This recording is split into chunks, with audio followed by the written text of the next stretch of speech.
Habakkuk അധ്യായം 1. Habakkuk പ്രവാചകൻ ദർശിച്ച പ്രവാചകം. യഹോവേ, എത്രത്തോളം ഞാൻ അയ്യം വിളിക്കുകയും നീ കേൾക്കാതിരിക്കുകയും ചെയ്യും. സാഹസം നിമിത്തം ഞാൻ എത്രത്തോളം നിന്നോട് നിലവിളിക്കുകയും നീ രക്ഷിക്കാതിരിക്കുകയും ചെയ്യും. നീ എന്നെ നീതികേട് കാണുമാറാക്കുന്നതും പീഡനം വെറുതെ നോക്കുന്നതും എന്തിന്? കവർച്ചയും സാഹസവും എന്റെ മുമ്പിലുണ്ട്.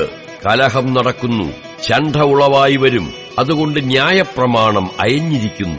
ന്യായം ഒരു നാളും വെളിപ്പെട്ട് വരുന്നതുമില്ല. ദുഷ്ടൻ നീതിമാനെ വളഞ്ഞിരിക്കുന്നു. അതുകൊണ്ട് ന്യായം വക്രതയായി വെളിപ്പെട്ടു വരുന്നു. ജാതികളുടെ ഇടയിൽ ദൃഷ്ടിവെച്ച് നോക്കുവിൻ, ആശ്ചര്യപ്പെട്ട് വിസ്മയിപ്പിൻ. ഞാൻ നിങ്ങളുടെ കാലത്ത് ഒരു പ്രവൃത്തി ചെയ്യും. അത് വിവരിച്ച് കേട്ടാൽ നിങ്ങൾ വിശ്വസിക്കയില്ല. ഞാൻ ഉഗ്രതയും വേഗതയുമുള്ള ജാതിയായ കൽദയരെ ഉണർത്തും. അവർ തങ്ങളുടേതല്ലാത്ത വാസസ്ഥലങ്ങളെ കൈവശമാക്കേണ്ടതിന് ഭൂമണ്ഡലത്തിൽ നീളെ സഞ്ചരിക്കുന്നു. അവർ ഘോരവും ഭയങ്കരവുമായുള്ളവർ. അവരുടെ ന്യായവും ശ്രേഷ്ഠതയും അവരിൽ നിന്ന് തന്നെ പുറപ്പെടുന്നു. അവരുടെ കുതിരകൾ പുള്ളിപ്പുലികളെക്കാൾ വേഗതയും വൈകുന്നേരത്തെ ചെന്നായ്ക്കളെക്കാൾ ഉഗ്രതയുമുള്ളവ. അവരുടെ കുതിരച്ചേവകർ ഗർവിച്ചോടിക്കുന്നു. അവരുടെ കുതിരച്ചേവകർ ദൂരത്തുനിന്ന് വരുന്നു. തിന്നുവാൻ ബന്ധപ്പെടുന്ന കഴുകനെപ്പോലെ അവർ പറന്നു വരുന്നു. അവർ ഏവരും സംഹാരത്തിനായി വരുന്നു. അവരുടെ മുഖം മുമ്പോട്ട് ബന്ധപ്പെടുന്നു. അവർ മണൽ പോലെ ബദ്ധന്മാരെ പിടിച്ചു ചേർക്കുന്നു. അവർ രാജാക്കന്മാരെ പരിഹസിക്കുന്നു.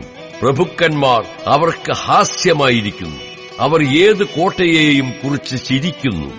അവർ മണ്ണ് കുന്നിച്ച് അതിനെ പിടിക്കും.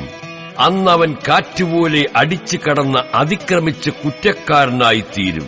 സ്വന്തം ശക്തിയല്ലോ അവന് ദൈവം. എന്റെ ദൈവമായ യഹോവേ, നീ പുരാതനമേ, എന്റെ പരിശുദ്ധനല്ലയോ?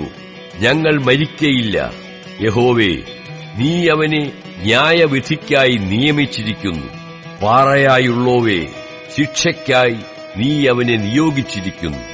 ദോഷം കണ്ടുകൂടാതവണ്ണം നിർമ്മല ദൃഷ്ടിയുള്ളവനും പീഡനം കാണാൻ കഴിയാത്തവനുമായുള്ളോവേ, ദ്രോഹം പ്രവർത്തിക്കുന്നവരെ നീ വെറുതെ നോക്കുന്നതും ദുഷ്ടൻ തന്നിലും നീതിമാനായവനെ വിഴുങ്ങുമ്പോൾ നീ മിണ്ടാതിരിക്കുന്നതും, മനുഷ്യരെ സമുദ്രത്തിലെ മത്സ്യങ്ങളെപ്പോലെയും അധിപതിയില്ലാത്ത ഇടജാതികളെപ്പോലെയും ആക്കുന്നതും എന്ത്? അവൻ അവയെ ഒക്കെയും ചൂണ്ടൽ കൊണ്ട് പിടിച്ചെടുക്കുന്നു.